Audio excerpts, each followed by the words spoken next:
Hey, you! You're listening to the podcast network of Gamefully Unemployed because you're an untouchable success.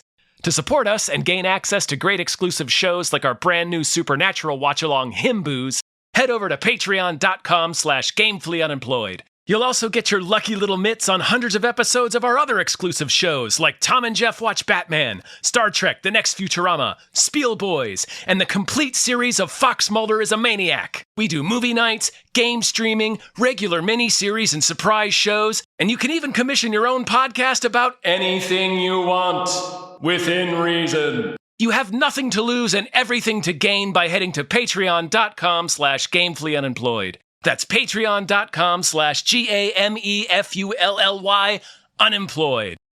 Probably don't need help with that word.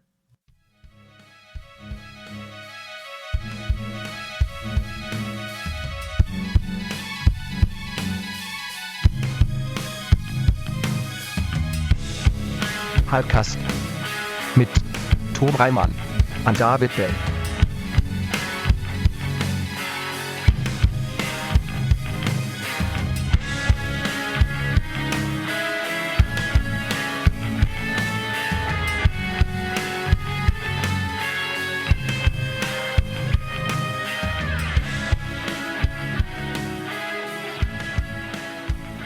Hello, everyone.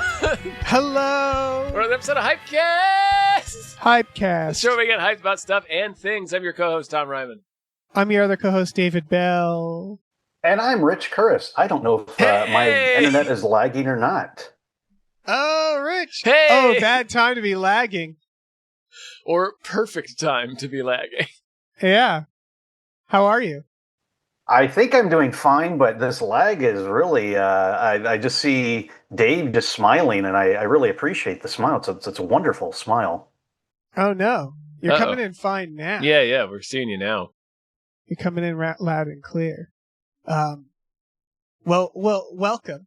You've been here, so the second time guest? Yeah, this is my second time.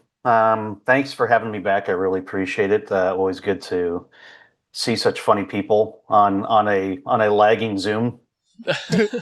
On an intermittently frozen Zoom call. Mm-hmm. That's the best way to see us. Rich, you and I worked together at Ranker. Yes. I don't know if you want to talk about that. By that place. I think I'm letting the listeners know how we know each other.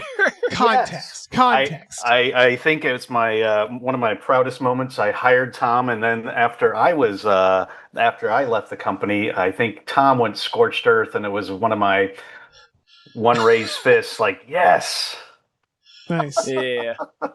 You burned the place to the ground. Oh, you burned it down. That bridge over River Kwai. That was just like falling on a. Popped. Very, very Homer Simpson. That's for gainfully employing me for 10 years.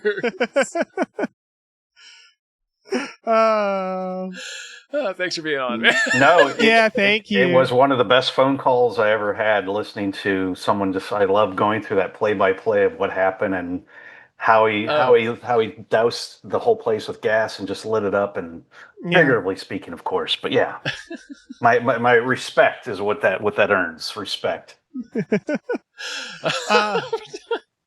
That's a story they don't know. Listen, don't fire me while I still have the keys. That's all I'll say. Mm-hmm. Why? Yeah. Why would you do that? Why would you do that? Anyway. Get the keys back first. Yes. Gently get the keys back. You dickhead. It's like he went out kind of like half baked as well, kind of Kevin Spacey in American Beauty, kind of. Yeah, was shot to death by Chris Cooper. Yeah. Not that part. Yeah. Well, not yet. We don't know. We don't know how. That's true. There's still time. There's still time. Yeah. We're both still on this earth. Me and Chris Cooper. One of us is going to have to go eventually. Yeah, one of you is going to have to kill the other. That's the law. Just destined to happen. The Highlander. The law. Rich, thank you again for being on. Do you want to tell people anything right here at the top? Anything to plug? Any manifesto? No manifesto yet. I would just say, people, just stay strong out there. Just keep going. Something's going to turn. It's like being a lifelong Cleveland fan. It's like you just got to keep hope alive because one day things will turn around. That's it. It's a good message. Yeah. You'll get that Chris Cooper. We'll get our Chris Cooper in the end. Yeah. Are you you like movies? I enjoy. I live in Los Angeles. I think you're obligated to have a party when the Oscars are on. I think it's true. I think you go to any corner and you're like, oh, I know that location. I just saw, in fact, a commercial for some schizophrenia medication. I'm like, oh, that was the same venue that we got married in. Oh, that's awesome. We exchanged vows, right? Yeah. Oh, that schizophrenia commercial. That's where we got married. Where this couple is looking out at the water while somebody rifles through all of the side effects in 5 seconds. I mean, then you know it's a good location because they use it in like a medicine. Oh yeah.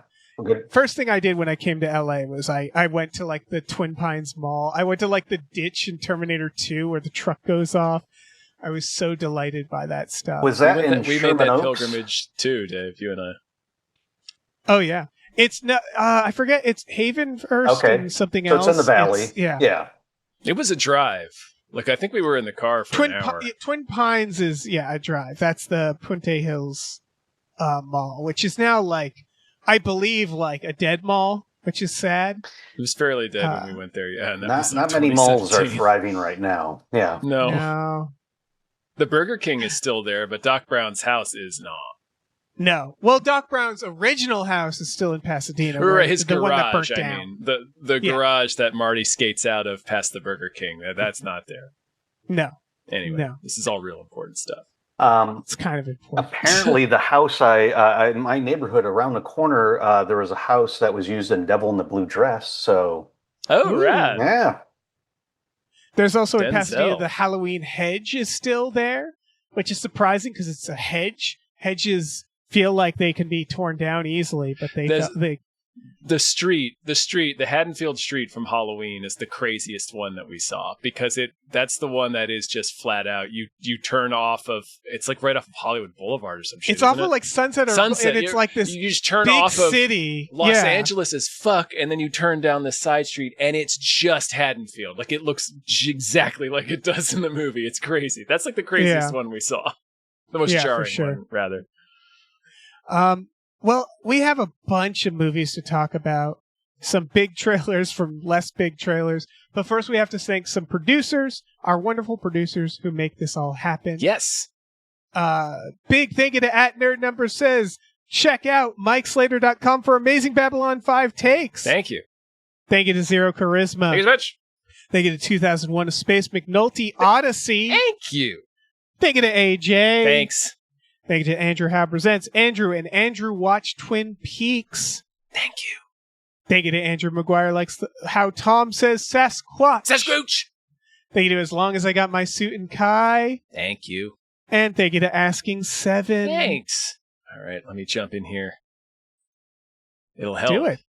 Fucking do it. If I had the doc open. Thank you to BLT22 EWHVIS-B. Thank you. Thank you to Bootler is looking forward to season 3 of Himboo's. Thank you. To Braxton is busting loose and writing a big old nerd book. Wish me luck. Good luck. Thank you to Brian, whomst Tom knows. I do. Thank you. Thank you to Brockway Loves the Meat Millie. Thank you. Thank you. Thank you to Burrito, the skankiest slut in town. Thank you. Thank you to be sure to pre-order Jason Pargin's highly controversial new novel, There Are No Giant Crabs in This Novel, a novel of giant crabs. Thank you. And thank you to Chester's Prophet.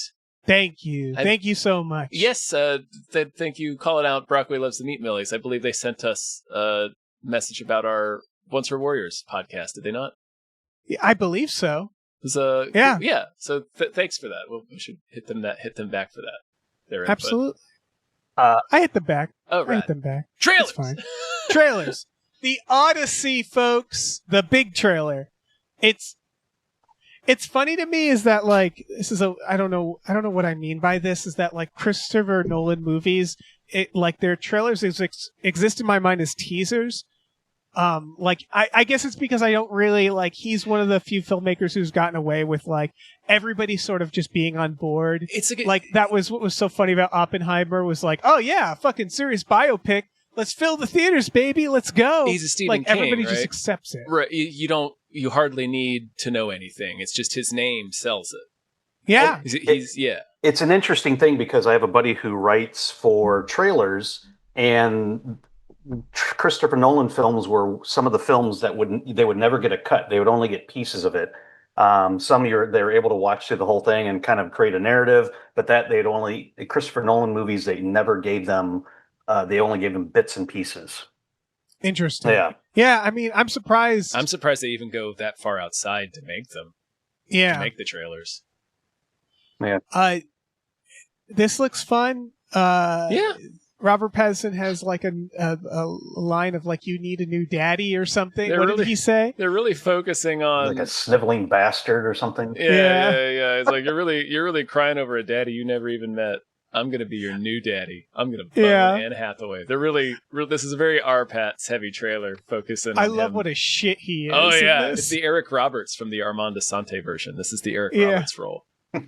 And Robert Pattinson is playing it very Eric Roberts-like in this trailer. It's very funny that it's like, the stakes are, I gotta get home before Robert Pattinson fucks my wife. It's a whole house full of dudes. He's just the chief one. Yes. There's like literally a party of people waiting to be a suitor. That's how it ends. If you guys remember, the Odyssey ends with him like storming the party of all of these suitors who are trying to convince his wife to marry them, and she's like, "Get the fuck out of my house!" Spoilers. Ruining it. I'm not going to tell you what happens. That's fair. It's just this is a weird comparison. It feels very Harold and Kumar Go to White Castle, where it's like the stakes of the journey is like lower than I always remember, where I'm like, oh yeah, he's just get home so his wife doesn't fuck one of these guys. But then the journey is like way harder than it should be. Right, because the journey is him getting his ass kicked by goblins and trolls and gods of Olympus. Come on. And he's just like, I'm just trying to get home before Robert Pattinson fucks my wife. Yeah. I'm not asking for much here. I'm a simple man. I know my wife is Anne Hathaway. Like, I had to go do this war. Really, that's always the reason that anyone goes home, is to prevent your wife from sleeping with a whole party full of people. Yeah, exactly. Primarily Robert Pattinson. Oh, that Robert Pattinson always stealing wives.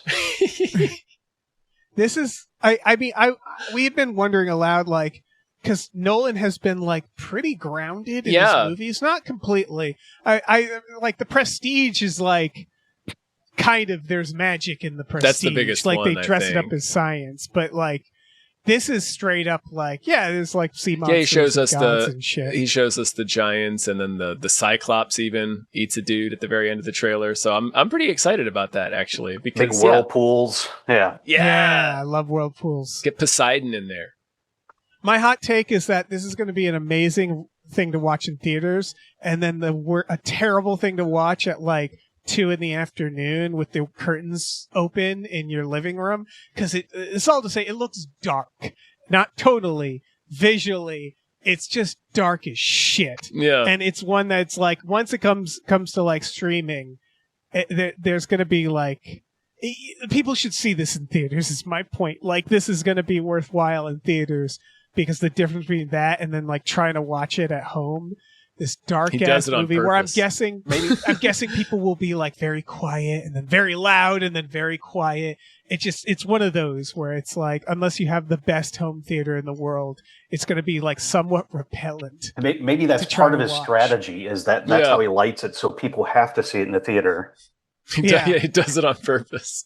No, it's the same with, I watched the new Blade Runner, which is, Denis Villeneuve, and he's another one where it's just like, man, it's a great movie, don't get me wrong, but then when you're trying to watch it in the middle of the afternoon with the sound at a reasonable level, it's just like something's missing a lot of this. Yeah, there's something under this glare. Yeah. Yeah. Ooh, Ryan Gosling's making a face. Yeah. I can kind of see it. As someone who is as terrible at reading, has everyone here read the Odyssey? Because I'm not. High school. Okay. Not all the way through. Only excerpts I had to be bullied into in it. school, yeah. I've never sat down and just like, I'm going to read the Odyssey. Yeah. And I probably read as much as I needed to bullshit a report on the Odyssey. And you existed in a time before AI, so you couldn't fake your way around actually trying to read the book. I went to a there are other performance art ways to school, fake it. so I could fake a lot of things. Yeah. Yeah. I did a whole report on, I believe, I think it was War and Peace without reading a sentence of that book. I was very proud of myself because I got a passing grade. Because you know what old AI is? Cliff Notes. Cliff Notes. Yeah. Encarta. Yeah. Yeah. It's a flash from the past. Yeah. Yeah, man. There's always a ways around it. I mean, now kids will just get to watch this. They'll just sit down and watch this, and then make. They'll get the AI summary of this. Right, you're right. You can watch Oh Brother, Where Art Thou? You might get a little bit of it too. That's true. Yeah, I mean, I'm super excited for this. I keep forgetting it's even coming out, and it's coming out fairly soon. Yeah, July. Each trailer is like same for me. It's like, oh right, this is coming out. Sweet. This is an actual like summer blockbuster because like the Dune 3 and Doomsday are both in like middle December. Yeah. End of the year. Yeah. They're going for that Narnia window. That sweet Narnia window. All our blockbusters, or like what you just listed, 2 out of 3 are just real bummer movies, too. We're going for real bummers this year. The Odyssey isn't that much of a bummer. Well, that's true. We got a Spider-Man coming up. But yeah, despite this trailer and this being a Nolan movie and, you know, the look of it and everything, the Odyssey's not that much of a bummer of a story. Spoilers. Yeah. But out of all the Greek stories that get adapted, like, things turn out pretty okay for Odysseus. All right, that's pretty good then. So, yeah. Thank God this Odyssey lands on a good note. Yeah. Yeah. There's a reason it gets adapted so much, I suppose. What do you guys think of Matt Damon in this? He was always kind of on the edges of Nolan films, I feel like. Like he was in Interstellar. Was he in another Nolan film? He was in Oppenheimer as well. Right, Oppenheimer. Mm-hmm. Where it felt like Nolan was like looking for a place to stick him as a leading man. And this is... Because he uses a lot of the same actors. Anne Hathaway's been in a bunch of stuff. Cillian Murphy was the same way before he finally put him in the lead in Oppenheimer, so... Right. Yeah. I think it's... I think Odysseus is... Playing the lead in a story like this is always kind of tough, because it's kind of by default boring, because we're so familiar with heroes in a hero story. Like it's feels tough. Like a blank slate. Right. It's tough to make a character like Odysseus interesting, I guess, just because it's like the nucleus, I guess, of so many hero stories where it's just like, oh, he's trying to overcome odds to get home. It's just so basic. So it's like very hard to make Odysseus interesting. So I don't know. It's tough. Yeah, and I don't think anybody knows enough about Odysseus to be like, he's not like that. People were making fun of like the idea that he's from Boston because no one's doing an accent or anything. But it's like, that's fine. You should lean into the Boston accent. Just make it. He should do Good Will Hunting. Yeah. Fuck it. You like feta? How about this feta? Yeah. It's a Greek thing I could come up with. I'm sorry. Sorry, that's somehow racist. I don't know. He's fine is my point. Like, it's as good as he's just Guy. It's like, this is Guy. Yeah. Guy warrior. But that's how I describe Matt Damon in most of his roles. He's fine. That's true. He's fine. Yeah. I thought he was pretty good in Oppenheimer. I think that's a good use of a Matt Damon. I think he's been good in this past 2 Nolan movie. Like, I love him in Interstellar. He's great. Interstellar. He is. Would you guys say it's funny because Matt Damon's not old, but he's getting older. There. It feels like Ryan Gosling is the guy who's like coming in for the Matt Damon roles now. He's to not the point that much that younger like the than Martian Matt Damon, versus though. Project Hail Mary. Yeah, I just feel like they probably compete for similar roles, where it's like nice guy, fun guy who can be like serious, but like he can crack a joke. They have that where again it's like very. Again, I'm not trying to insult either of them because I like both of them, but they're very like vanilla ice cream, right? Where it's like we just need like average height white guy who's Matt Damon could be from anywhere. He's like a less groan inducing Chris Pratt. Yeah. Guy. less biblical verses. Yeah. Should we talk about this next trailer? This has been around for a while, but he's a more interesting actor. I want to be clear. Like I'm not. Yeah. I don't want to take again. quite that much of a dump on Matt Damon. So, yeah, I like Matt Damon. I like most of the things he's in. So, although he had a Netflix one with Ben Affleck, where they're like, "Oh, The Rip." Yeah, that was. That was bad. The Rip? Did you watch it? I did. It was like, oh, Netflix gave us a bunch of money, and yeah. And we spent it. And we used it all. I can't even remember what The Rip is. They're like ripping off some money. They're like cops, I think. Yeah, right? That makes sense. It's called The Rip. Yeah, they're dirty cops, and it ends up being like they almost like use like a little good, like, oh, we're 10 steps ahead kind of thing, and it's like, really? Yeah. Okay. Oh, it's like that Schwarzenegger movie we watched. Which one? Terminator. No, We've watched so many, Tom. The Jane Mansfield story? Yeah, Are you talking about the Jane Mansfield story? No, Junior. No, the one where it's him and like Avatar guy and what the fuck was that Joe called? Manganiello and it had a similar name to like The Rip, where it's like I never remember. There are also like a team of dirty cops that steal money, and then one of them starts killing the other members of the team one by one. So it's a whodunit. It's a late stage Schwarzenegger. Yeah. This is like Schwarzenegger from like 8 years ago. Yeah. When he was coming back. Let's talk about Focker-In-Law. Sure. Focker-In-Law, guys. Long-awaited sequel to Little Fockers. Yeah, how many of these are there? This is the fourth, I believe. They're like Shreks, where it's like there's more than you think. Right, yeah, you trip on a few. A couple sneak in there while you're not looking. It's also like Shreks where I'm like, my feeling is like, I guess. This like, is what this is what you see with your family when everybody's in town for Thanksgiving or some shit. But like this occupies the same. Sorry, occupies the same like as a Now You See Me sort of territory. Like this is what you can go see with the whole family while everybody's has to spend the weekend together. This is like what. This is where the Meet the Parents films live in my mind.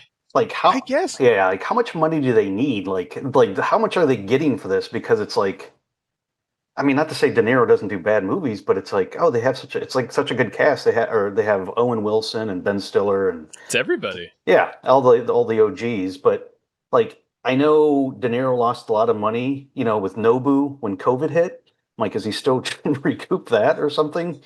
Man, I don't know. Nobu. Yeah, it's like the famous sushi place on the PCH in LA where everyone goes. Oh. Sorry, Dave. What were you saying? No, I think they just like making these, I guess. They're probably cheap to make and make a lot of money, I'm guessing. That they're just like, yeah, we can crank these out. Like again, it's sort of like involved. It's sort of like I'm sitting here going like, well, might as well. Like no one's mad at it, but everybody's like there's clearly some people who are watching them and it's just like I don't know. I guess it's weird that this is allowed to have so many sequels. Just keep making these. You got to have the film with the folks. Demo. Got to kill 2.5 hours with the in-laws.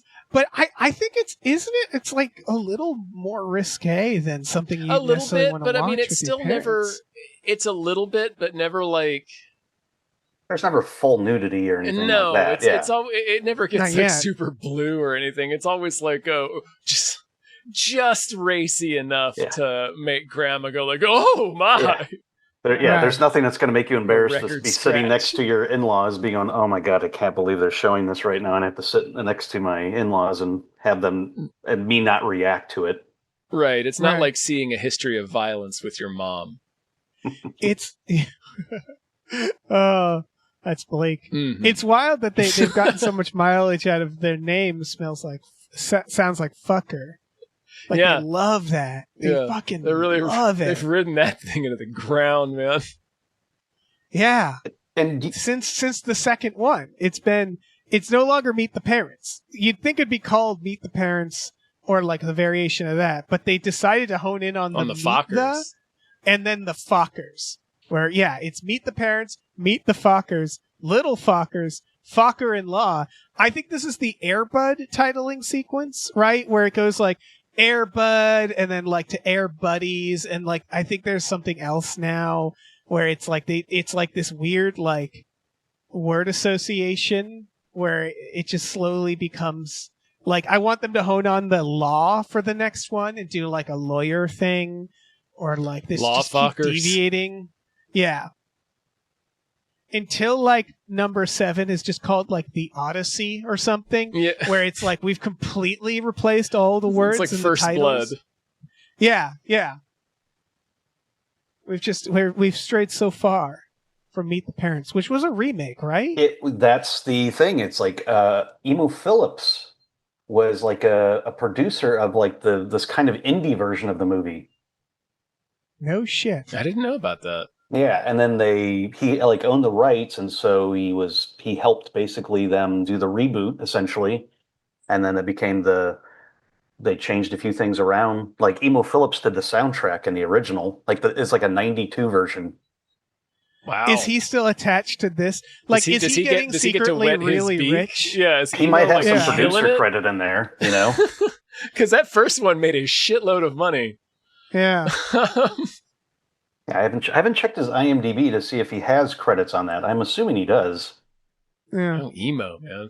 Go emo. Yeah, why not? Yeah, it's just again like because they can. It feels like it's a because they can situation where it's like nobody's mad at them for making more Fockers. They're not hurting the world. I wish he would have kept making more Tropic Thunders. Yeah. I agree. Make another Tropic more Thunder. Of those. He's in Tropic Thunder's shape in this movie. Like that's my main comment for this trailer is that Ben Stiller is too jacked for Focker-In-Law in this film. He's in the wrong like he's wearing it like it's fine. I don't want to shame the man for being in shape in his 60s, but like don't wear as tight a t-shirt when you're making a Meet the Fockers sequel. That's a Tug Speedman joke. Like you're supposed to be Greg Focker in this movie. Yeah, I think there's a problem with comedic actors specifically getting jacked. Like, I feel like... Dave Chappelle? Yeah, because it's sort of that thing where it's like, their roles, where it's like, well, you're supposed to be like a schlubby guy, right? That's the point, like him in this, where it's like, yeah, you want him to be like an everyman, and then you can see that he's clearly jacked under it. It's like, again, nothing against, if they want to get jacked, they can get jacked. But it's just like, I don't know, I feel like that limits you. I feel like Camille can't, he couldn't do the big sick while jacked. Imagine Camille Nanjiani like in the big sick. You had to give him big sweaters and stuff. Yeah, it's just like, that doesn't seem right. And now he's doing commercials with his shirt off all the time. Right. It's just weird. It's Bob Odenkirk where you're like, huh, I guess you're Vin Diesel now. I mean, I don't hate it, but yeah. I'm confused. Yeah, this is Mr. Show's come a long way. Yeah. I mean, give us the David Cross one. Yeah. And by the way, Emo Phillips is only a producer on Meet the Parents, the remake, and the original, but nothing beyond that. Damn, he got cut out. Nah, they cut Emo out? Man. Zuckerberg Emo. Yeah. Bastards. Should we talk about Kraken? I brought this... Obviously, Yeah, I brought this up in a movie that deserved more hype a long time ago, but we're getting to Kraken time. Sweet. It's Kraken o'clock. T-minus Kraken o'clock. The Kraken hour. There's actually 2 Kraken movies that are competing. One is out of Russia. This is Norway, I believe. I feel like the Norwegian one is the more authentic one. Yes. I feel like Norway has more of a claim to the sea than Russia does. More fjords, where this is basically, it's like a Scandinavian Jaws, really. Exactly, yeah. And nothing to do with the Seattle hockey team. Yeah. Well, as far as we know. Yes, they could show up like the Harlem Globetrotters to try and fight the squid. The only thing that will take them down are some hockey pucks. Starts whistling Sweet Georgia Brown. I'm so excited. It's weird, right? It's weird we don't have more monster movies that are about a giant squid. Like we did Peter Benchley's Beast in the 90s, and that sort of poisoned the well for a long time. Poisoned the fjord, as it were. This looks like they're using every part of the Kraken. You got to. Obviously, a lot of tentacle stuff, but a lot of sucker stuff, a lot of sucker porn. Yeah. It's this is coming out June, so soon enough. They're saving the beak. You know that beak reveal is going to be gnarly when you see that beak. Oh, yeah. That's the money beak. I love that it does seem to be just in like a small, like a lock type situation where it's like... Oh, it's definitely in a fjord. I think they're trying to answer the question, why is it here? Because otherwise it'd be out there like eating whales and stuff. Why is it messing with these people? It must be stuck there. Right. It does beg the Lake Placid issue where you're probably going to watch it and go like, just don't go in there. Yeah, just get out of the lake. The thing about an alligator is it gets out of the water, but a kraken doesn't do that, as far as I know. Right. Although its arms are pretty long. Oh yeah. They can walk like can octopi. Octopi. Can't they walk around for a little bit? They sure can. A little bit. Yeah. They've been known to climb out of their like tanks and like walk across pet stores and climb into other tanks, right? Yeah. Or, like, they'll open jars. They're very smart. Yeah.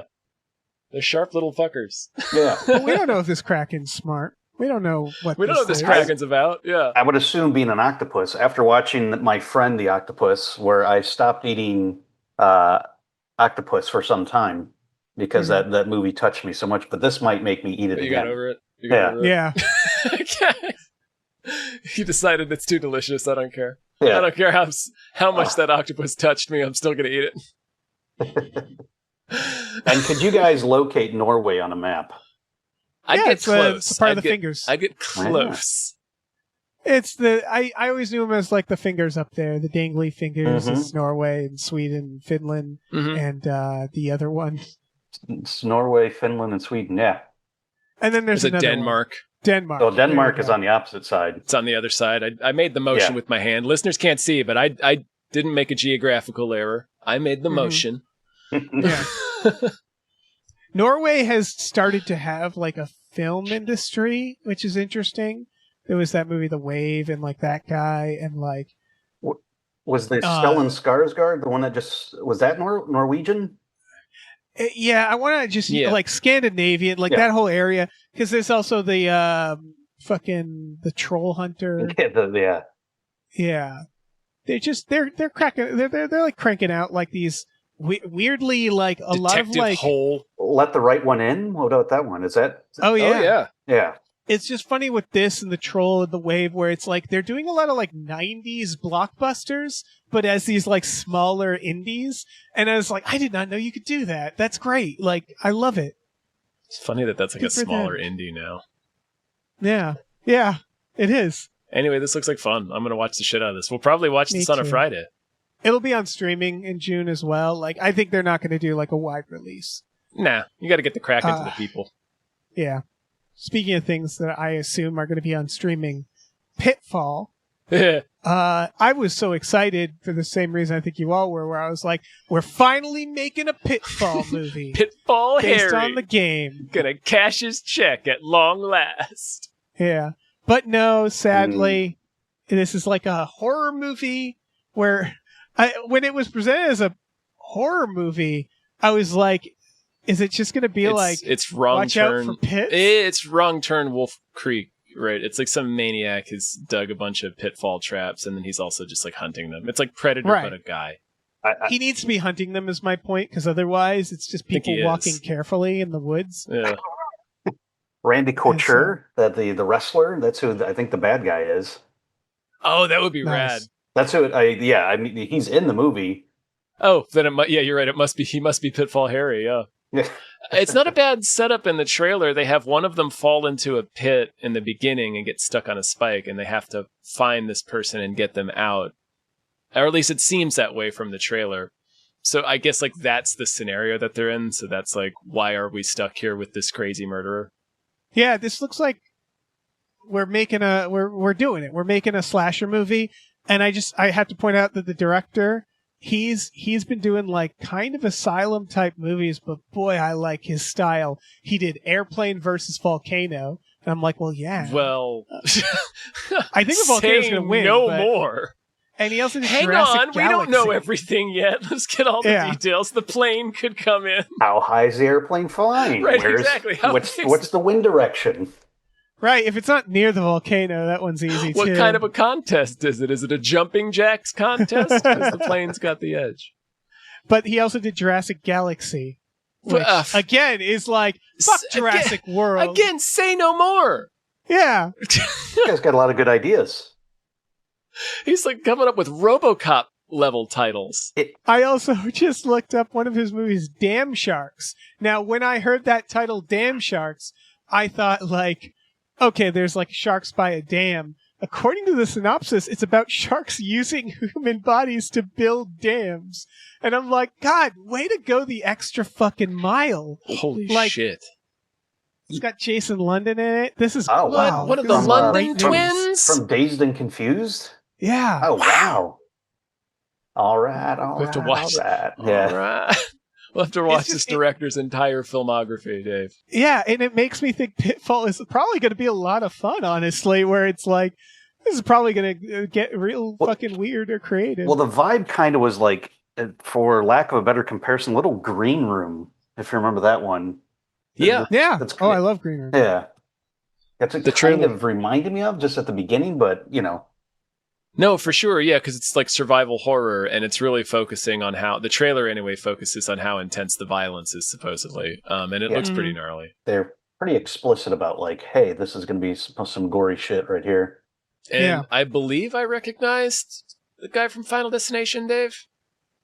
Is there a Final Destination person? I think it was the dude from Final Destination who has the fake out death in the tattoo parlor. Oh. I think that was him. I mean, I believe you. I'm not going to look it up. Anyway. Pitfall.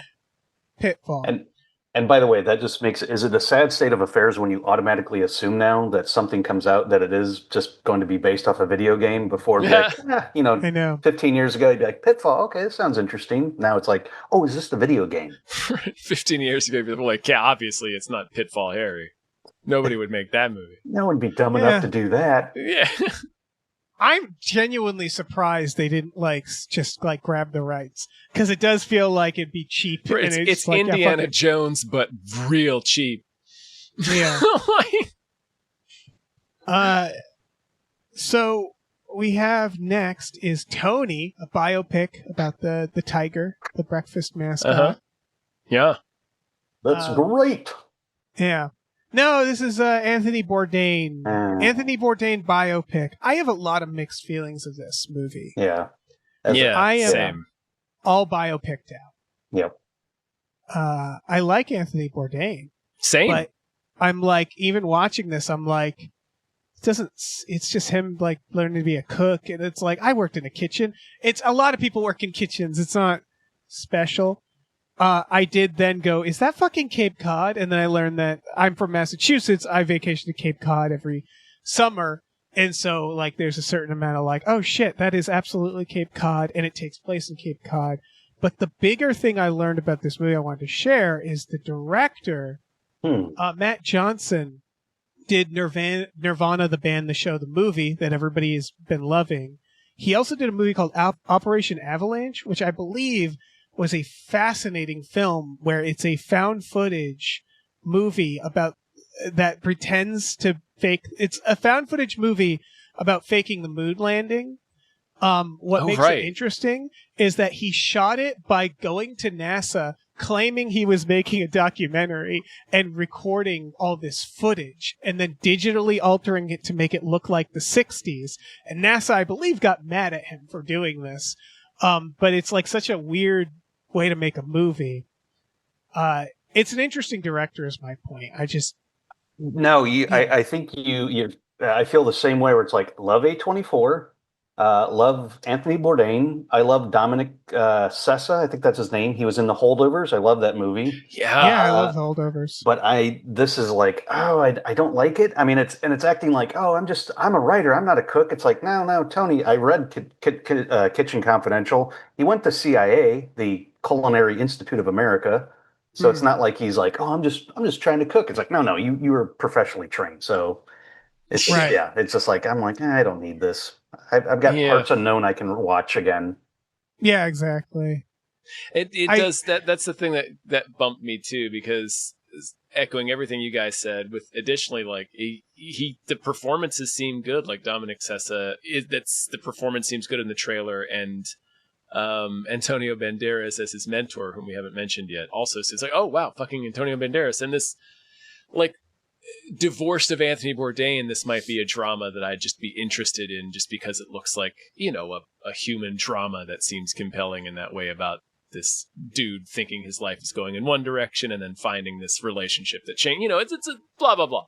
But because Anthony Bourdain was because of Parts Unknown, because of how much writing he did, because of all the documentarian stuff that he did, it feels so weird to make a movie like this. It's because we have so much of the man in his own words from his own point of view. It's like, why do we need to play make-believe dress up about him?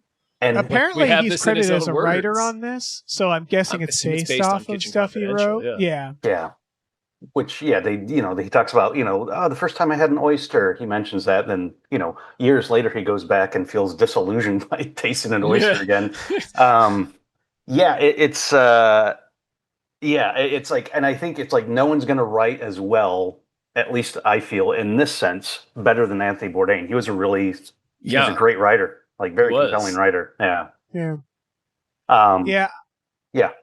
I think after The Bear, there was a rush of like, oh, kitchen. And I think they're going to find diminishing returns very fast, because I think that it's like, there's only kind of one story of working in a kitchen. And it's that it's very stressful and everybody's on drugs and yelling at each other, and it's weird and fun. But like, it's not enough to carry like a bunch of shows and movies. And I have a feeling a lot was greenlit after The Bear, and maybe we won't get it all, but this was probably one of those things where they're like, oh, we got to make this. Like, let's do it. Although I really liked the Jon Favreau, The Chef. Is that what it's called? Oh, yeah, that one's great. And even the one with, what's his name, who plays Rocket Raccoon, he had a good chef movie, too. Decent one. Really? Based on Bradley Cooper? It was, Bradley Cooper. God, I couldn't think of his name. It was based on Kitchen Confidential.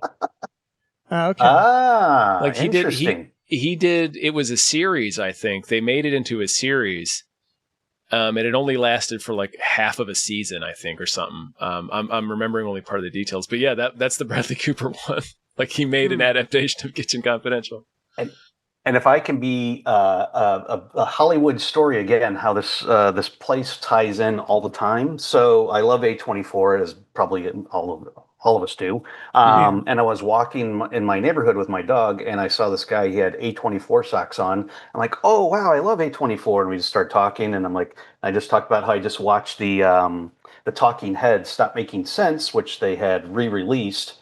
And he's like, oh, you like that? And so his wife ends up working for A24. He gives me a double vinyl of the Stop Making Sense album, and now I have a new piece of vinyl in my collection, just off of a random LA conversation. Nice.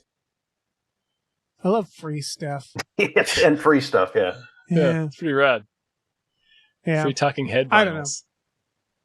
I might watch this specifically because if I'm homesick, because it just looks like a really good shots of Cape Cod, but that's pretty much it. It's like when I lived in Chicago and they shot a Mel Gibson movie where I was from, and I went and watched it, and it was way after Mel Gibson was, not a good Mel Gibson movie. Yeah, it wasn't a good Mel Gibson movie, and it wasn't a good Mel Gibson, and it was just like nice to see home at the time. I don't know. I would say, 100%. I would say I would rather watch Roadrunner, the Anthony Bourdain documentary. It was really well done, or some of his older stuff. And if you want a solid, beautiful landscape of Chicago, watch the Wilco documentary, I'm Trying to Break Your Heart. It's like, or The Fugitive. Yeah. Some anniversary just came up for that. The Fugitive? Yeah. It would be the 33rd, I think, because that's 93. Yeah. It just keeps popping up in in the videos I watch. Sweet. Fugitive. Awesome. Yeah. With the exception of the little dummy that gets thrown off the Oh yeah, Off the damn. That movie's solid. That movie holds up. It's pretty rad. I love the dummy. Yeah. Go, little guy. Anyway, that's Tony. Tony. It'll probably win some awards. Again, it looks like everybody's good in it. Everybody's doing their best. Nothing against the people involved in the movie. It's just, like we were all saying, so much of the man's own words and writing and videos and films exist. So why make this? Yeah. Signal 1. Speaking of why make this, this is one where it's filled with actors who, like, if you just saw the cast, you're like, I don't know if that's a big budget. Impossible to tell. Movie based Impossible to tell, right? Yeah, it's all people who are like, they'll just do anything.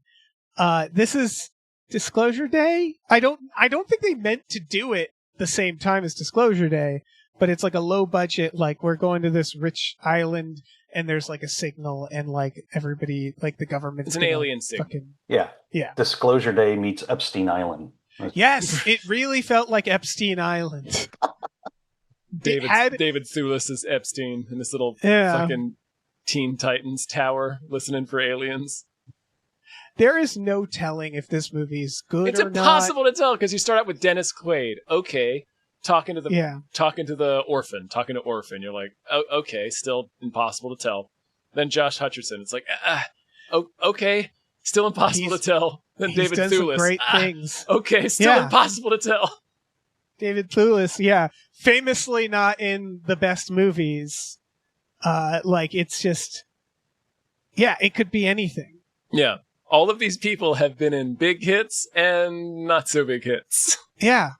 And Dennis Quaid at this point is leaning more towards Randy Quaid in like his mindset. Oh boy. Yeah, Dennis Quaid is wild because he is doing more like weird indie films where he's doing those films where you're like, is this a religious film? But then he'll do, fucking The Substance. And it's like, okay, he's still an actor. Right. I think Dennis Quaid is still casting a wide net. Like he'll still make movies that don't align. He's not only making movies that align with his insane worldview, I guess is what I'm trying to say. Or like making, like, for example, one of the things he's doing next is A Dog's Perfect Christmas. I'm guessing that's not a mainstream film. That's going to be a sequel to A Dog's Purpose. Yeah, maybe.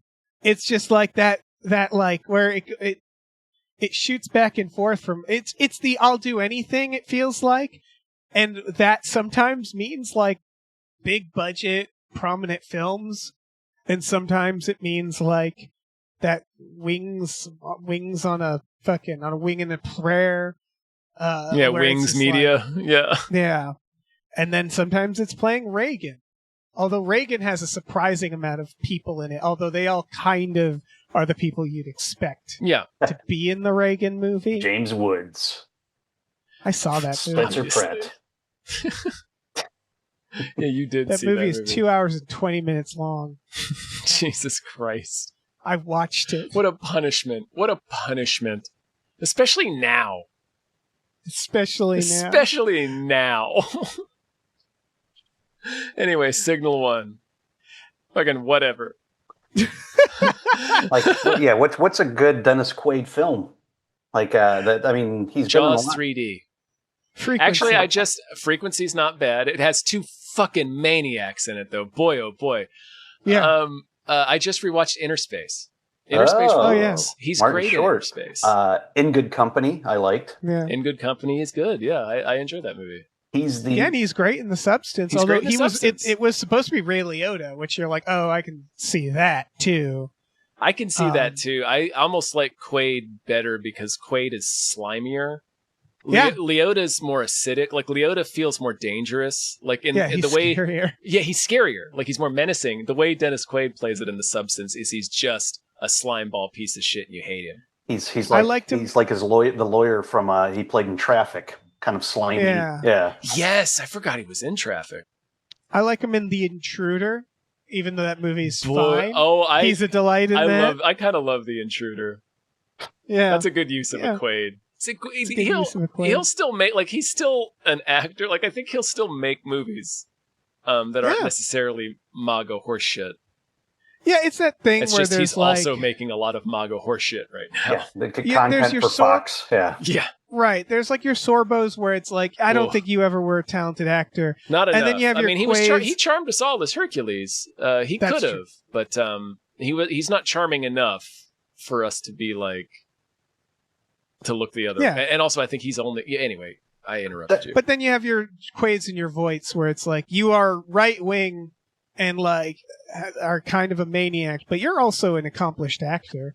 The James Woods, the Mel Gibson's even. Yeah, we can stick you in Megalopolis, you know? Mel Gibson's a tougher sell. I'll still watch Braveheart, I gotta admit. I love it still. Yeah, the older... I'll still watch...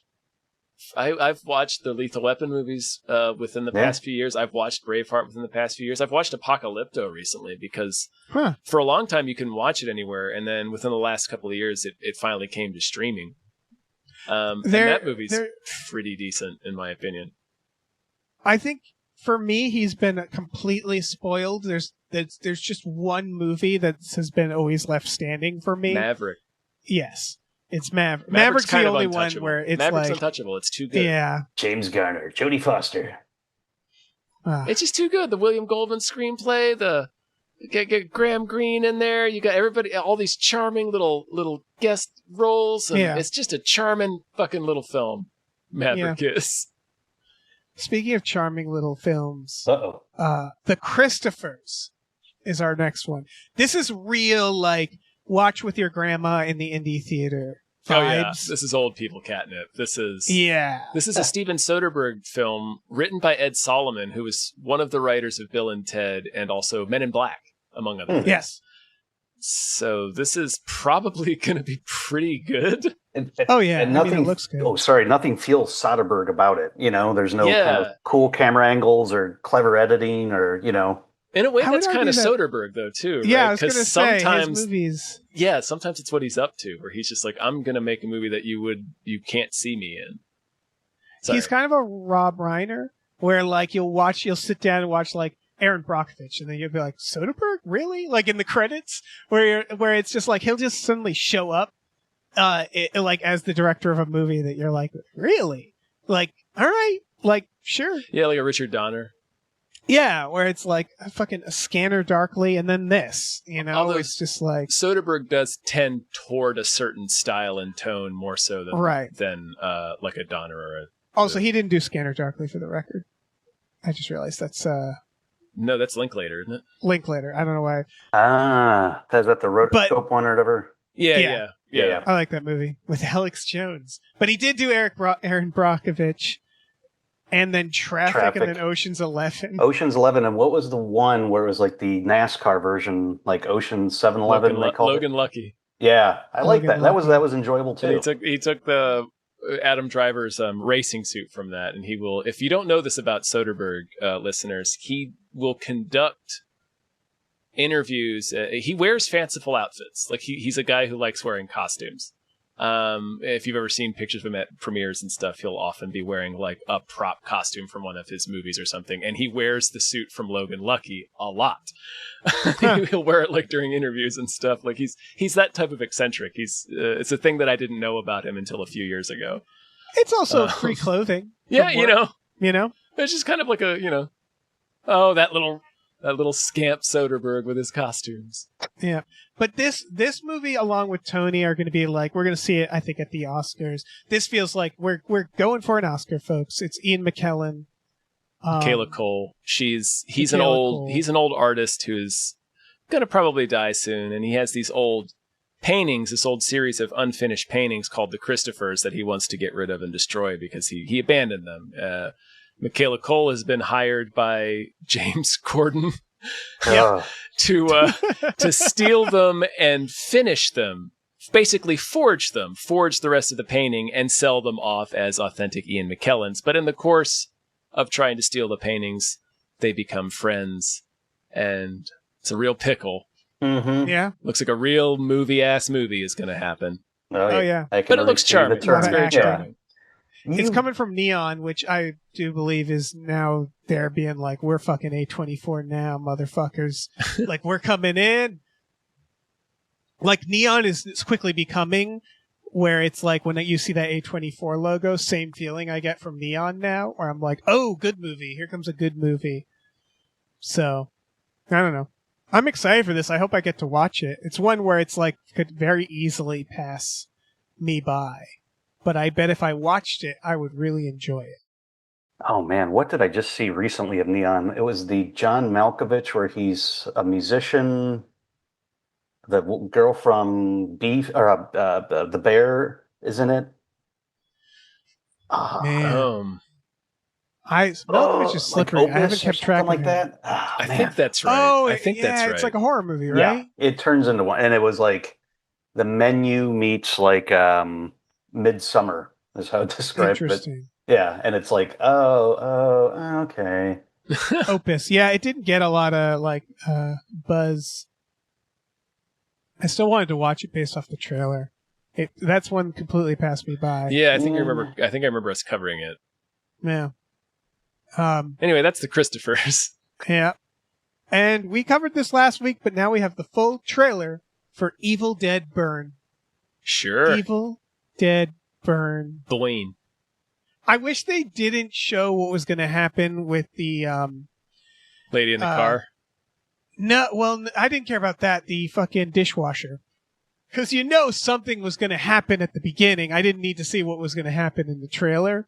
Oh yeah, that makes sense. That's true. Where it shows her loading it with the forks upright, and you're like, well, someone's going to get impaled on those forks. Sure do. And they're sticking the knives up, which you should never do. You always put the knives down. Put the knives go down. Forks go up, though. This is one of the reasons why you do that. Yeah. Like no joke. the dead show up at your door. I feel like I know what this movie is gonna be now. Like, I feel like it's someone in this house. We're gonna see them prepping, like doing stuff around the house, and then they come to the door, and the Deadite has chased them, and then all hell breaks loose. Like, it seems like it's gonna be pretty single location and pretty like straightforward. I'm very excited for it based on this. Yeah, it looks gnarly. Looks appropriately gnarly. It looks like somebody sat through a particularly mind-numbing Thanksgiving, just daydreaming Deadite attacks. Yeah. It looks true to like the style of Evil Dead. It looks like it has a little more flourish in the camera work, but like Evil Dead was always about flourish in the camera work. Yes. So it feels like we're taking the spirit of Sam Raimi putting a camera on a board and like just modernizing it and giving it more money behind it. And I'm excited for that. Like, I don't know. This looks great. Yeah, there's a rotation in the trailer specifically. With the camera move that looks really cool, very Raimi-like, but it wasn't exactly Raimi because it's not really a move that he does. Yeah. I'm sure he's inspired by Raimi. Yeah. There's a stagnation in locations when it comes to Evil Dead that like even Sam Raimi managed to avoid by making the third one go back in time, where I do have this feeling of like, do we got anything else than a house? And they're like, well, an apartment. And it's like, yeah, it's just a house. You did it just like a house. Yeah. I'm still enjoying it. But... Me too. I would like for them to get out of the one location. The TV show did that. Yeah, or change the location. Like the TV show did scenes in a high school. Do an Evil Dead in a high school. Do it on a boat. Do it like you can still do a single location, but like just do it. Like do it on New Year's at a bar or something, like in a city's block, or like Kraken, I don't know. Kraken versus Evil Dead. Yeah. Kraken versus Volcano. Yeah, fuck it. On a plane. Evil Dead on a plane. I said that. That would be fast. That would happen. Yeah, all it's got to do is get the pilot. Yeah. That's all she wrote. Yeah. That would be rad, though. You could have a plane sequence in an Evil Dead movie. Yeah. Yeah. It's weird that they've limited it to a place people live, like their home, when it doesn't need to be, Even The Ring, a movie where it has to be limited to a television, went on a plane. Was it good? No. Wasn't but it went good, there. But it did it. Yeah, I'm just like, come on. This looks great, but like, I don't know. put it somewhere else. Yeah. A mall. As someone who's, I don't think I've ever seen the Evil Dead, any of them, unless the one with the guy at the chainsaw for the arm is one of the Evil Dead films, but it doesn't. That's Evil Dead 2. Okay. Evil Dead 2 because the tone seems completely different then. That one is, so the first Evil Dead is a straight up horror film. Yep. So Evil Dead 2 is surprisingly comedic. Yeah. And then it goes into Army of Darkness, which is like fantasy comedy. It's like Looney Still Tunes horror. slapstick. Yeah. The new ones have stuck to like the tone of the first movie more, where they've kept to the horror, but they're still playful. And they're very, I don't know, if you like the originals, I was surprised that I liked these new ones as much as I did, because it felt like sacrilegious to remake them in the first place. It felt like Evil Dead was of a time, but that I was clearly wrong, because they're nailing it. Yeah, and it's completely moved on from Sam Raimi and Bruce Campbell. Yeah. Which I've mentioned in previous episodes, but like, yeah, these have been so good that they've like, I could not have imagined being into a whole run of Evil Dead movies without the original people involved, and yet here we are. So yeah, I like the Weed Whacker thing. Oh yeah. Jason gets that in Friday 13th Part 7. Yeah. That seems like a good weapon. Solid. I hope she gets her leg cut off and has to replace her leg with it or something. Fuck it. Oh, yeah. Just give us a Planet Terror. Oh, yeah. Planet Terror spin on Evil Dead. Yeah. Any other thoughts? Now it looks gnarly. Yeah. Yeah, I was sold on it with the teaser, so. Yeah. Well, we should thank some more producers. Let's do it. Big thank you to Christopher Robert Sparks Esquire. Thank you. Thank you to Dan Hackroyd. Thanks so much. Thank you. Thank you to Dave Ruff. Thank you. Thank you to David Knife Boot Henson. Thank you to Deborah's Awesome. Barbara is great and cancer can go to hell. Thank you. Thank you to Disposable Income. Thank you so much. Thank you to Driftless Magistrate of Wagga Wagga and Skull Tower Aficionado. Thank you. Thank you to Exploding Runes. Thank you so much.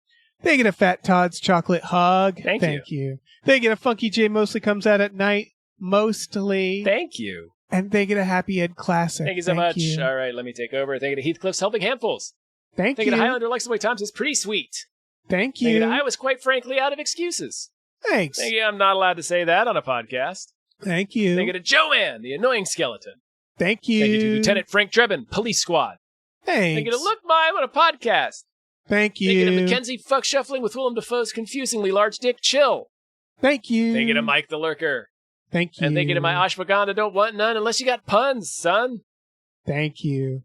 We got some news stories. Netflix is doing Narnia. They're delaying, I believe, Narnia to do a theatrical run in 2028, which all that really says is it's wild that were they not planning?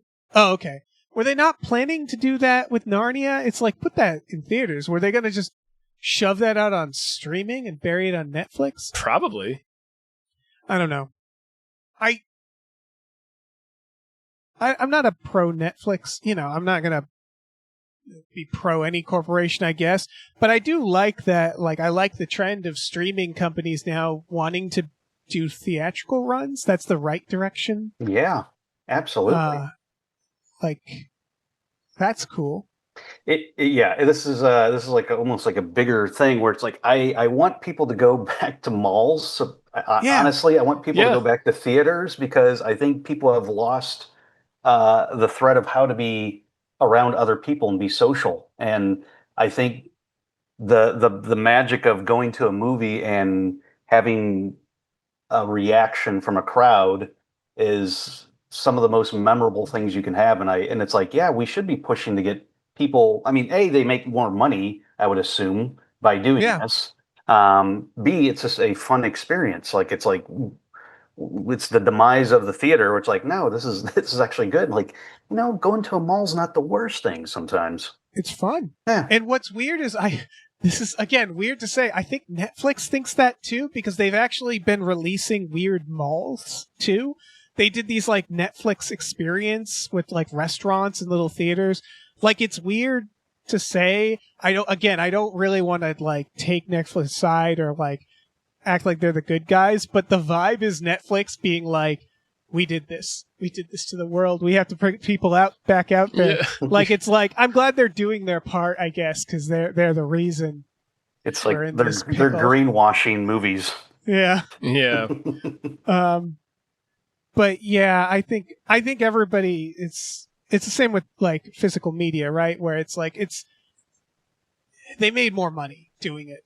Right. Yeah. Like it's just like the streaming it devalued movies, and I think the movie people, for no other reason than greed, are probably like, yeah, we'd rather people go to the theater and buy physical media. We're now realizing. Yeah. Yeah. Yeah, I think, I mean, they hurt, obviously, theaters, but they also hurt the anticipation of having something build up as well. Like, at least in HBO, you know, you're waiting for that next episode of Game of Thrones or Succession or whatever it is, and you have something to talk about over that week and speculate and build all this energy up versus like, hey, I'm just going to get rid of it. Here's everything. And now you're just like, oh, it's like that dopamine is... Right. You know, I'm being very optimistic, but there's this news. There's NBC saying they're going to do Sweeps Week again. There's the president of Sony saying, like, we really want to do like longer theatrical runs and longer time between, where it's that like, okay, we can do it this other way, but now we're at that Jurassic Park point where like maybe we shouldn't, even though we could. Maybe it's good. Well, it devalues everything. Like yours, like with the theatrical window being short, and like Rich is saying, it makes things feel less important or less like an event. Like, can you imagine? Like, a 10-year-old me couldn't imagine skipping a Jurassic Park movie. You know, I mean, that's also a symptom of a different problem.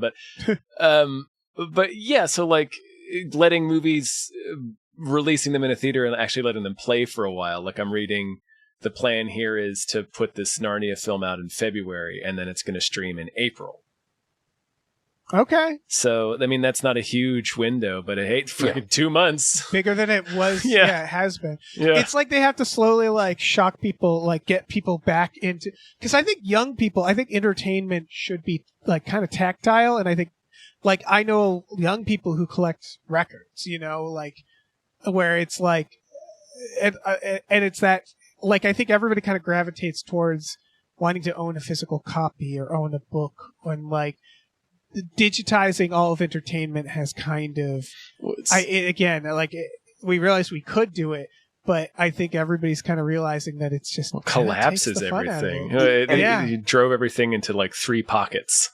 Pockets of three companies. There's something great about listening to a record or a CD back when I was growing up, but being able to read the liner notes or look at the artwork, that it's just, and it's sitting with the music versus like, I'm just going to listen to a song and go to someone else. It's like having to experience an album is like, hey, that's a fun thing to do.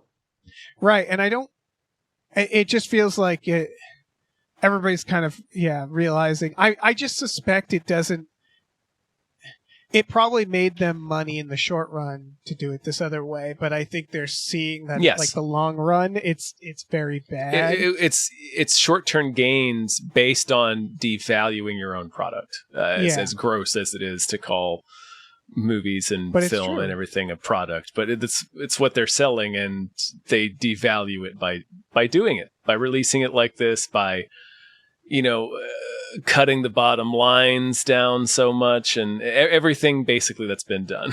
Well, I mean, look at the revenue somebody doesn't get anymore because, there's nothing to buy like a DVD. Like, I know that's a stream that's just dried up for actors who would, I know a guy who had a line in what was the Old School movie, and he made, like, when it came out on DVD, he made like $50,000 over, like, what, over this, Yeah. And he had one line. Damn. But I do think there might be something there in the fact that, there's like a little economy that's collapsing around this as well. Mm-hmm. Yeah.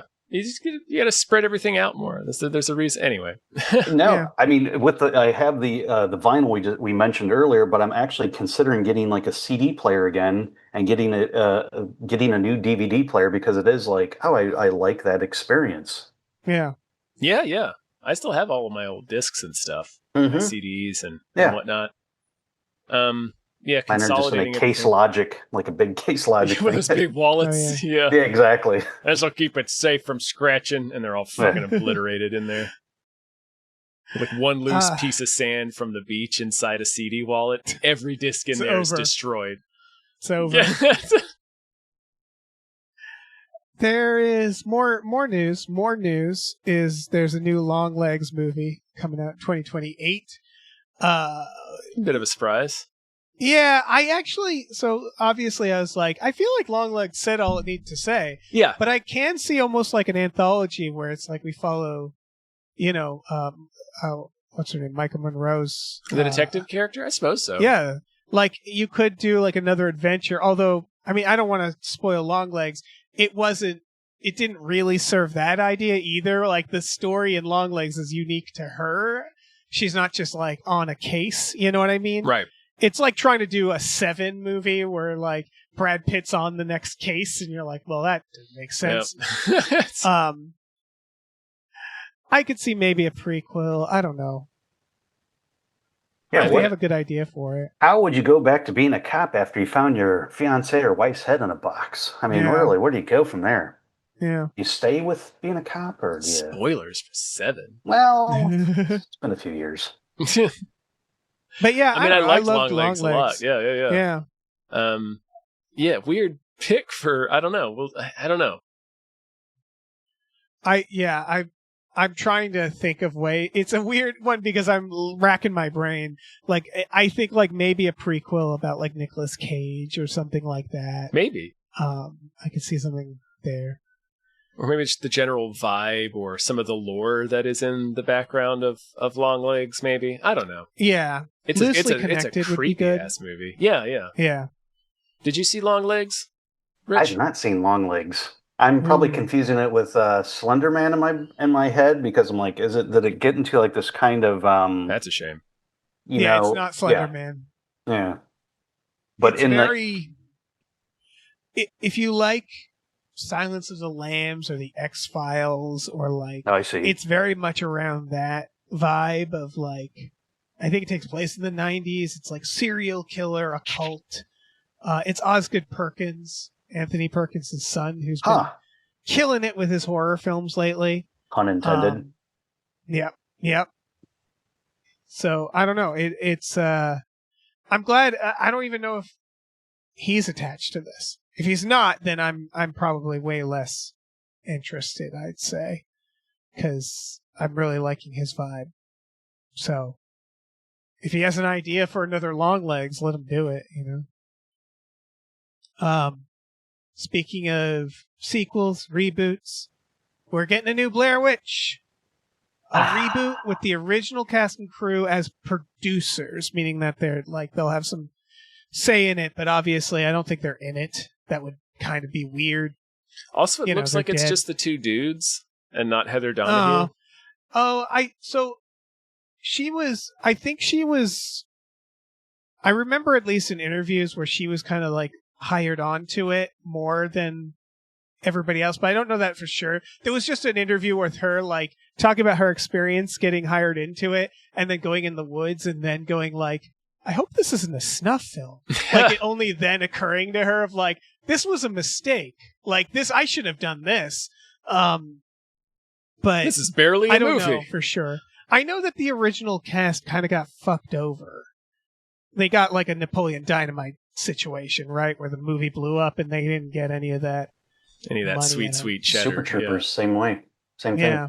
Super Troopers made more money off their other movies that were not nearly as good because they sold all their rights away to just get it distributed. Right.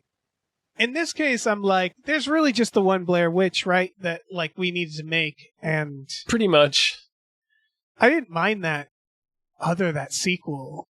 Book of Shadows. No, I like Book of Shadows. I know you like Book of Shadows. No, I meant the newer one with Adam Wingard. Yeah, the Adam Wingard, it's well made, but... Yeah. It had a neat idea there are neat ideas in it, but ultimately it was just kind of like a fart. It's because the beauty of Blair Witch was that we hadn't seen anything like it. Yeah, we didn't know really what to expect. And as someone is going to date me, I'm a little older, but I was in college when they were showing. It wasn't they put out a special like a show that it made it sound like a show, and it scared the shit out of me and one of my roommates in college because they presented it as real and without any context. They weren't saying, "Oh, is this or that," and so. You're so fooled by it that you thought it was real going into the movie. Yeah, so I did. Yeah. And I think, of course, that's probably one of the first found footage movies, right? If not the first. Yeah. Well, I think Cannibal Holocaust is technically the first. But it's definitely the big hit one. And this drove the push. And it's kind of the equivalent of saying your shoes untied to someone to trick them.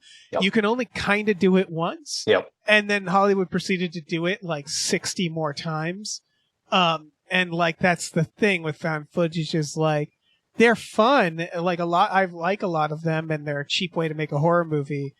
But there's only the one that successfully made people go wow, is this real? Nobody has ever.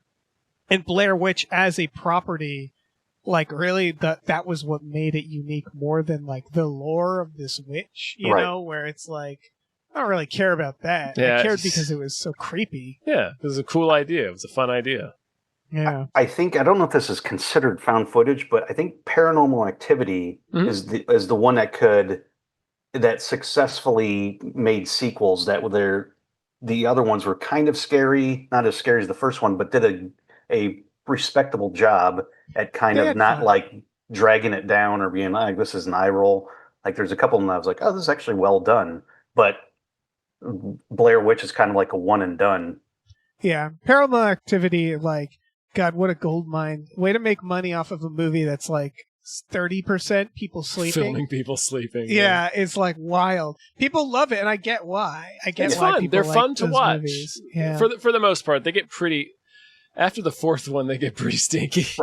Oh, yeah. I've only gone up to the fourth. I didn't know there were more, but yeah. They made a couple after that. But the first three I kind of enjoyed. And the fourth one's okay. But they're fun to watch in the way that any competently made found footage movie is fun to watch. It's a good amusement park ride. Yeah.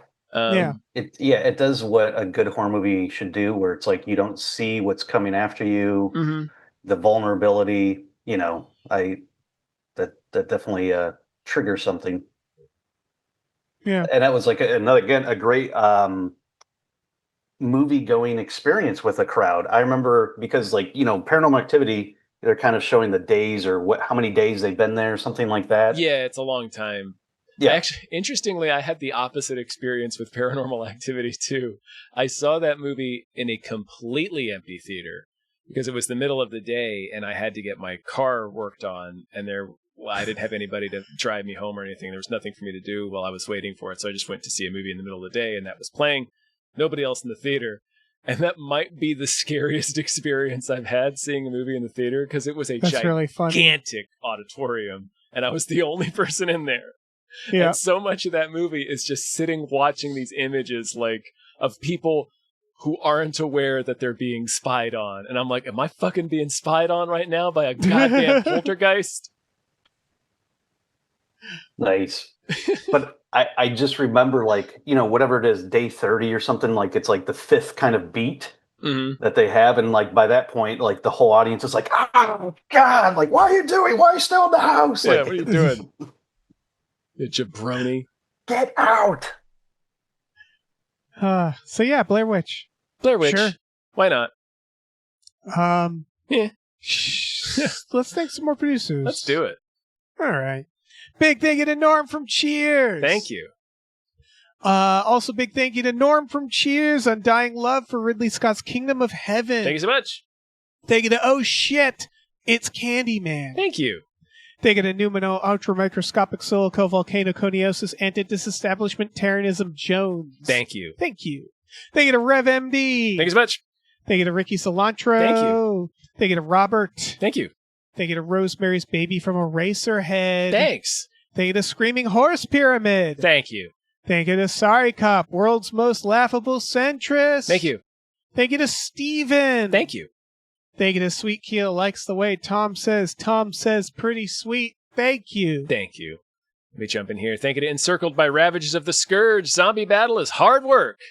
Thank sure you. Is. Thank you to the conveniently placed self-destruct button on the top of every baby's head. Thank you. Thank you to the Oatmeal Savage. Thank you to the scar left by seeing James Woods put a gun in his stomach cooch. Thank you. Thank you to the Herald of the Squatchpocalypse. Thank you. Oh, the Sasquatchpocalypse, excuse me. Thank you to the Tubi Terror Bunny has left a resurrected copy of Dead Heat in your house for Easter. Thank you. Thank you to these 7 Bs. Thank you. Thank you to Time to shake off my last bit of tip drizzle. Thank you. Thank you to Tux. Thank you to Vincent. Thank you. Thank you to watch me use these prehensile nipples to shoplift loose shrimp. Thank you. Thank you to Will Rhymes with Bill or Bill Rhymes with Will. Thank you. And thank you to your mom. Thank you. Dave. Mm-hmm. David. Mm-hmm. Before we leave for the weekend, before we lock up here, turn off all the lights, and leave the octopi in their respective separate containers for the weekend, knowing full well that they won't escape. They will? They will escape. Oh, they'll get out. So before that happens, do you have a movie that deserves more hype? I do. You magnificent cephalopod, you. Mm-hmm. I have a movie called Decorado. It's coming out May 15th in select theaters. It's a Spanish film. It's this trailer at least doesn't look like it is subtitled. It looks like they have an English version as well. It's an animated film. It's about a cartoon mouse going on an adventure after having an existential crisis.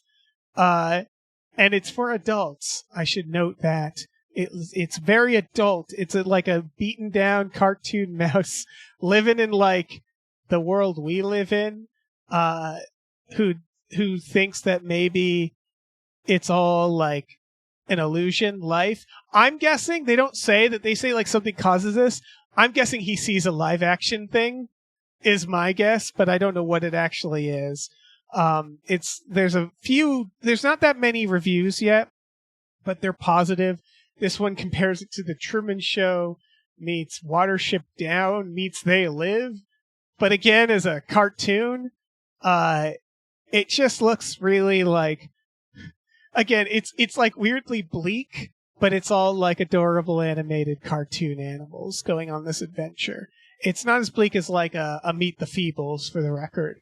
But that's what it is. A little cartoon mouse having a crisis. A dash of Wreck-It Ralph, maybe too, judging by the previews. Yeah. Yeah, but again, like for Wreck-It adults, Ralph if he smoked. Yeah, they all every speak character like adults. Smoked. Oh yeah. Yeah. So that style of European animation where you can just vaguely tell that every character smokes. Yes. Like Danger Absolutely. Mouse. Yeah. Or Lucky Luke. No, yeah, this I'm into this. I'm really into this. There's a moment where the mouse character is looking in a mirror where it flashes through a different style or two of animation that he sees looking back at him. So I think you're probably correct, Dave, in that. No, I still think you're probably right in that he sees like he somehow sees the live action world. Right. And just fucks his mind up. Yeah.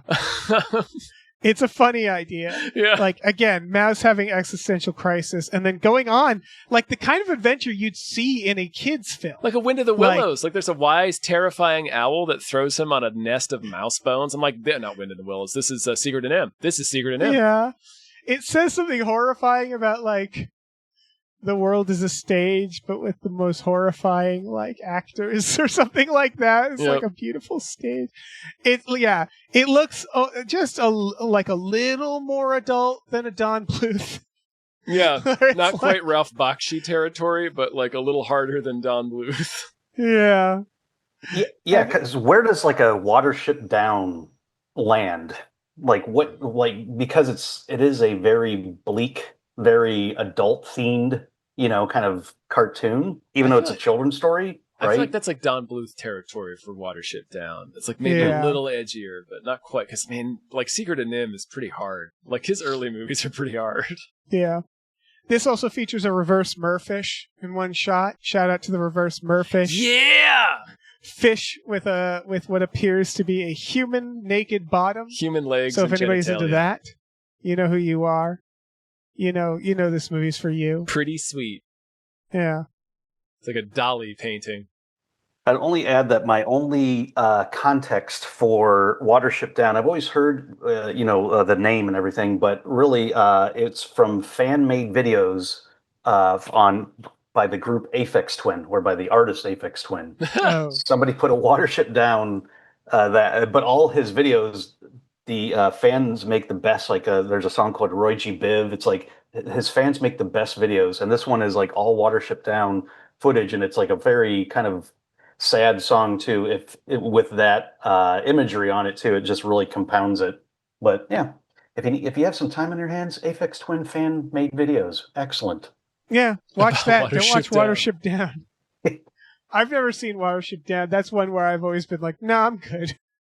I'm good with whatever the fuck that is. It's about rabbits going to a new hill, guys. It's not bad. Yeah, a lot of rabbit deaths. Yeah, it's fine. What are you talking about? What are you talking about? They're just moving to a new hill. It's fine. Right. It's fine. It's all fine. Floods, a lot of little bunnies and floods. Oh, you don't need this. This again doesn't look as bleak. This looks more comedic. It looks more like about being a person in our current world. It looks like kind of. It looks like a little bit. I don't want to say. Horseman. Yeah. Yes. Yeah, he's like working a job and he's depressed. That nails it perfectly. Yeah, I was gonna say like Mel Brooks's Life Stinks, but it doesn't have the tone of a Mel Brooks movie. But BoJack is a perfect comparison. Yeah, like a more satirical BoJack. Yeah, more like it with a dash of like 1984. Yeah. So yeah, Decorado. Check it out, folks. Oh, I looked that up. I didn't. Oh, it's scenery, stage. Ah, yeah. Yeah, all the world's a stage. There's clearly like a We're thing. We're merely that's players, Dave. Performers and portrayers. Yep. It's a little Rush right there. Or Shakespeare. It sure was. We always have a little Rush in our podcast. Oh, my God. Anytime you can throw a Rush in. Anytime you can throw a little Rush in there. Yeah. They're touring again, too. No. What? Really? Neil Peart is dead. How are you gonna? Neil Peart is dead. They got a new drummer, and have been. I think they're starting their tour, or if they haven't started yet. You can't get a new drummer. Do you know how hideous the phrase "Rush got a new drummer" is? Yeah, that's like Dead Kennedys when they had a new singer, and it's like that's kind of the band. Yeah, what are you doing? Yeah, yeah. And she's a good drummer, but it's also like that's an impossible. I mean, and it's basically like, hey, we want to see the other two, but it's like, as someone who loves drums myself, I'm like, I couldn't do it. I'd still, Obviously, you'd still. Well, they're going to tour with I still want to see the other two, but man, what impossible shoes to fill. Yeah, like Neil Peart. Yeah, Jesus Christ. Drum solo of life. Yeah. Fun note, did you know Getty's name is actually Gary, but due to his grandmother's heavy Yiddish accent, it always sounded like Getty. I did not know that. It's a little Rush fact for you right there. You guys know a lot about Rush facts. Anyway, that's a sode. We did it. We've done it. Woo! Rich, thank you so much for being on today, man. Oh, man. Thank you for allowing me to spew whatever I'm spewing. Of course, anytime, man. Spew's welcome. Would you like to spew a little bit more? Spew some plugs, man. What do you want to let people know about? I got nothing to plug. This is something where I'm like, I'm going to go get probably a sandwich after this. I don't know if I should plug that or just... Plug the Sure, we're going to be... Well, I'm going to go get some breadhead. It's a turkey sandwich. Has some spicy mayo on it. Aioli, maybe? Aioli? I like a good aioli some really situation. Good, not ciabatta, but what's the other? The focaccia bread. Oh, I like a good focaccia. Fuck yeah. All right. Well, I also plug that sandwich. We also have to plug our Patreon, patreon.com/gamefullyunemployed. If you go on there, you get exclusive podcasts like Tom and Jeff Watch Batman, Fox Mulder is a Maniac, Star Trek The Next Futurama, Spiel Boys, Him Booze, our Supernatural podcast about the Supernatural show. We watch movies also every Friday night with our patrons, which is the night this podcast releases. That's true. Come join us. Come go on the Discord. We have a lot of fun. Check it out. We're going to watch the entire filmography of the Pitfall director. Yeah, why not? And Kraken as well. And Kraken. We also have a store. Head over to gamefullyunemployed.com. You can find a link to our Teespring store, where we have all kinds of cool original artwork by cool original artists like Michael Vincent Bramley, Starlene Hodge, Justin Brown, and others. So check that out. Please rate and review our podcasts wherever you're listening. And check out our other show, Badical, Badical, also wherever you're listening. And guess the flip what? There's a new episode of that up today. Ooh. So check that out. Oh. Featuring one Alex Schmidt. Oh, shit. So check that out. I didn't know this. Yeah. Check that out. Surprised you all. My goodness. Yeah. So that's all. That's plenty of stuff to carry you into the weekend. It really is. It really is. All right. Bye, everybody. Bye.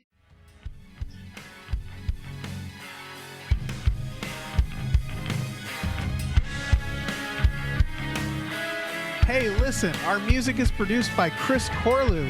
You can find him on twitter.com as The Corlew, or go to shipwreckedsailor.bandcamp.com. Our channel artwork is produced by Michael Vincent Bramley. For more of his work, go to mvbramley.art. Our episode artwork is by Justin Brown, available on Twitter as Justin T. Brown or at artnessbyjustinbrown.com. And finally, additional artwork is by Starlene Hodge. You can find her work at starlenearts.com or on Twitter as StarleneX. Cool. Goodbye.